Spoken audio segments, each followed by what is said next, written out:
Завтра у ингушских старшеклассников пройдут выпускные вечера. В связи с этим сотрудники ГИБДД обращаются к жителям с просьбой не разрешать несовершеннолетним садиться за руль.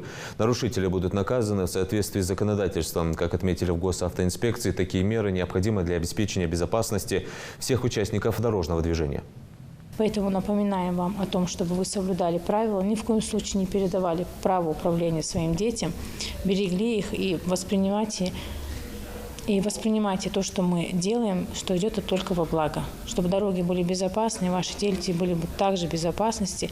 Госавтоинспекция еще раз призывает вас к соблюдению правил дорожного движения. Конечно же, будут выставляться дополнительные наряды, будут проводиться профилактические рейдовые мероприятия. Лица, которые будут замечены в госавтоинспекции, будут доставлены в отдел. Напоминаю, мера ответственности, она гласит, что по части 1 статьи 12.7 лицу, не имеющему права управления, грозит административный штраф от 5 до 15 тысяч рублей. По части 3 статьи 12.7 грозит административный штраф за передачу права руля лицу, не имеющему права управления, до 30 тысяч. Поэтому нужно понимать и не соизмерять деньги с тем, что происходит. Нужно беречь то, что у вас есть.